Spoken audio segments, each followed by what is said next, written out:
నమస్కారం. మనం రోజూ ఎన్నో పనులు చేస్తుంటాం కదా, కాని మనం చేసే ప్రతి పని మన జీవితాన్ని ఎలా మలుస్తుందో ఎప్పుడైనా ఆలోచించారా? దీనికి జవాబు ఏదో పెద్ద లెక్చర్లో లేదు. అదొక సింపుల్ కాని చాలా పవర్ఫుల్ కథలో దాగి ఉంది. ఆ కథ ఏంటో చూసేద్దామా? మన ప్రయాణం ఒక కథతో మొదలవుతుంది. ఇద్దరూ తోటమాలుల కథ. ఇద్దరికీ ఒకేలాంటి నేల ఇచ్చారు, కాని వాళ్ళిద్దరూ పండించిన తోటలు మాత్రం పూర్తి భిన్నంగా ఉన్నాయి. ఎలా? ఎందుకు? ఈ కథలోనే మనం కర్మ వెనుకున్న అసలు సీక్రెట్ని తెలుసుకోబోతున్నాం. సరే, ముందుగా ఈ ఇద్దరు తోటమాలులని, వాళ్ల ప్రపంచాలని ఒకసారి చూద్దాం. ఇద్దరు చేసింది ఒకే పనైనా ఫలితాలు మాత్రం ఆకాశానికి భూమికి ఉన్నంత తేడాతో ఉన్నాయి. ఎందుకలాగో తెలుసుకుందాం. వావ్! ఇదిగో, ఇది మొదటి తోటమాలి ప్రపంచం. చూడండి, ఎంత పచ్చగా, ఎంత కళకళలాడుతూ ఉందో. ఇక్కడ ప్రతి పువ్వు, ప్రతి మొక్క ఆ తోటమాలి చూపిన శ్రద్ధకు, ఆయన నైపుణ్యానికి ఒక సజీవ సాక్ష్యంలా నిలిచింది.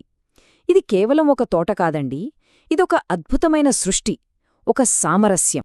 ఇక ఇది రెండో తోట. దానికి పూర్తి వ్యతిరేకం.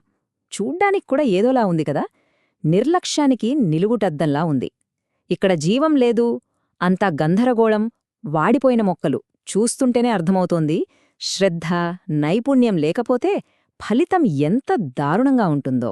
ఇప్పుడు ఈ పట్టిక చూస్తే వాళ్ళిద్దరి మధ్య తేడా ఏంటో ఇంకా క్లియర్గా అర్థమవుతుంది. ఒక్కసారి గమనించండి. తేడా వాళ్లు చేసిన పనిలో లేదు, అసల్లేదు.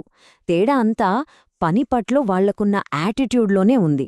ఒకరిది శ్రద్ధతో చేసిన సృష్టి అయితే, ఇంకొకరిది నిర్లక్ష్యంతో జరిగిన వినాశనం. అంతే. ఓకే, కథ బావుంది కదా. ఇప్పుడు ఈ కథలోంచి మనం అస్సలైన ఫిలాసఫీలోకి వెళ్దాం. ఈ తోటమాలుల ఉదాహరణతోనే ఆ రెండు ముఖ్యమైన కాన్సెప్ట్లని డిఫైన్ చేద్దాం. మొదటి వ్యక్తి కర్మయోగి. మన కథలో సక్సెస్ఫుల్ తోటమాలి ఉన్నాడే, అచ్చమలాగన్మాట. తన పనిని పూర్తి నైపుణ్యంతో 100% శ్రద్ధతో చేస్తాడు. ఆయన ఫోకస్ అంతా పనిమీదే ఉంటుంది. ఫలితమేమొస్తుందా అని టెన్షన్ పడడు. ఆ చేసే పనిలోనే, ఆ ప్రాసెస్లోనే ఆనందాన్ని వెతుక్కుంటాడు. ఇక రెండో వ్యక్తి కర్మభోగి. మన కథలో ఫెయిలైన తోటమాలి గుర్తున్నాడు కదా, అతనీలాగే. ఈయన ఫోకస్ పనిమీద ఉండదు, దానివల్ల వచ్చే రిజల్ట్ మీదే ఉంటుంది. నాకు ఏమొస్తుంది అనే ఆరాటంలో పనిమీద కాన్సంట్రేషన్ కోల్పోతాడు. చివరికి మిగిలేదేంటి? గందరగోళం, నిరాశ, అసంతృప్తి, అంతే. అసలీ కర్మయోగమనే కాన్సెప్ట్ ఏ ప్రాబ్లంని సాల్వ్ చేస్తుంది? అది అదుపు తప్పినా, రాంగ్ డైరెక్షన్లో వెళుతున్నా యాంబిషన్ అనే ట్రాప్. ఎప్పుడైతే మనం కేవలం మన స్వార్థం కోసం, వ్యక్తిగత లాభం కోసం పరిగెడతామో, అప్పుడు మన జీవితంలో ఇలాంటి నెగటివ్ రిజల్ట్స్ వస్తాయి. నిరంతరం ఏదో అసంతృప్తి, పక్కవాళ్లతో గొడవలు, ఏది ముఖ్యమో దాన్ని పట్టించుకోకపోవడం, ఇవన్నీ ఆ రెండో తోటలో మొలిచిన కలుపు మొక్కలాంటివి. మన జీవితంలో ఉన్న ఆనందాన్ని, శాంతిని మొత్తం తినేస్తాయి. ఈ ప్రాపంచిక కోరికలు ఎంత డేంజరసో చెప్పడానికి ఇక్కడ ఒక పవర్ఫుల్ కొటేషన్ ఉంది, వినండి. ధనం అంటే విత్తైషణ, సంతానం అంటే పుత్రైషణ, మరియు కీర్తి అంటే లోకైషణ. ఈ 3 కోరికలు ఒక మనిషిని పిచ్చివాడ్ని చేస్తాయి. వాళ్ళూ శాంతిగా ఉండరు, పక్కవాళ్లని ఉండనివ్వరు. ఎంత నిజం కదా! ఇవి కోరికలు కావు, మనల్ని బంధించే సంకెళ్ళు. అయితే దీనికర్థమేంటి? మనం శాంతిగా ఉండాలంటే మన అంబిషన్స్ అన్నీ వదిలేయాలా? అసలు కోరికలే లేకుండా బతకాలా? ఇది చాలా ఇంపార్టెంట్ క్వశ్చన్. దీనికి ఆన్సరు మన అనుకున్నంత సింపుల్ కాదు. ఇక్కడే మనకు సంతృప్తి అనే కాన్సెప్ట్ పరిచయమవుతుంది. ఆగండి. సంతృప్తి అనగానే సోమరితనం అనుకోకండి, అస్సలు కాదు. అది యాక్షన్ తీసుకోకపోవడం కాదు. నిజానికి మనం గొప్ప పనులు చేయడానికి కావాల్సిన ఒక స్ట్రాంగ్ ఫౌండేషన్ అది. మనస్సు ప్రశాంతంగా ఉన్నప్పుడే మనం ఏదైనా ఎఫెక్టివ్గా చేయగలం. భక్త కవి కబీర్దాస్ చెప్పిన ఈ మాట దీని సారాన్ని అద్భుతంగా చెప్తుంది.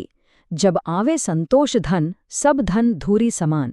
అంటే మన దగ్గరికి సంతృప్తి అనే సంపద వస్తే మిగతా సంపదలన్నీ దుమ్ముతో సమానం. ఎంత గొప్ప మాట! నిజమైన సంపద బయట వస్తువుల్లో లేదు, మన మనసులోనే ఉంది. అందుకే ప్రోగ్రెస్ అంటే ఏంటో మనం మళ్ళీ ఆలోచించుకోవాలి. ప్రోగ్రెస్ అంటే వస్తువులు కూడపెట్టుకోవడం కాదు, అస్సలు కాదు. నిజమైన పురోగతి అంటే మన క్యారెక్టర్ని డెవలప్ చేసుకోవడం, మన సద్గుణాలను పెంచుకోవడం, సేవ చేయడం. ఇదే అసలైన ఎదుగుదల. సరే, మనం కథతో మొదలుపెట్టాం, సమస్యను చూశాం, దానికి పరిష్కారం కూడా చూశాం.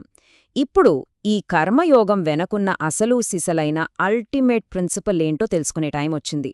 భగవద్గీతలోని ఒక్క వాక్యం ఇదంతా ఒక్క లైన్లో చెప్పేస్తుంది. యోగః కర్మసు కౌశలం. దీని అర్థమేంటంటే పనిలో నైపుణ్యమే యోగం. అంతే, మనం చేసే ప్రతి పనిని పర్ఫెక్ట్గా, స్కిల్ఫుల్గా చేయడమే అసలైన యోగం. మరి ఈ ఫిలాసఫీని మన డైలీ లైఫ్లో ఎలా అప్లై చేసుకోవాలి? సింపుల్. ఇక్కడొక 3 సూత్రాలున్నాయి. 1. చేతిలో ఏ పనుందో దానిమీద పూర్తి శ్రద్ధ పెట్టండి, అది చిన్నదైనా పెద్దదైనా. 2. రిజల్ట్ ఏమొస్తుందో అని టెన్షన్ పడకండి, పనిని పర్ఫెక్ట్గా చేయడం మీదే ఫోకస్ పెట్టండి. ఇక 3. ఆ పని చేసే ప్రాసెస్లోనే ఆనందాన్ని, సంతృప్తిని వెతుక్కోండి. అంతే, ఈ 3 మన యాటిట్యూడ్ని కంప్లీట్గా మార్చేస్తాయి. ఫైనల్గా ఒక్క విషయం గుర్తుంచుకోవాలి. మనం నైపుణ్యంతో చేసే ప్రతి పని మన చిత్తశుద్ధికి, మన క్యారెక్టర్కి ఒక నిదర్శనం. అది చిన్న పనైనా పెద్ద పనైనా సరే, మనం దాన్ని ఎలా చేశాం అనేదే మనం ఎవరో చెప్తుంది. చూసారా, మనం ఎక్కడ మొదలుపెట్టామో మళ్ళీ అక్కడికే వచ్చాం. మన జీవితం కూడా ఒక తోటలాంటిదే. ఆ తోటని పచ్చగా, అందంగా తీర్చిదిద్దుకోవాలా లేక గందరగోళంగా వదిలేయాలా అనేది పూర్తిగా మన చేతుల్లోనే ఉంది. సో మనల్ని మనం వేసుకోవాల్సిన ప్రశ్న ఒక్కటే: మనం ఏ తోటమాలిగా ఉండాలనుకుంటున్నాం?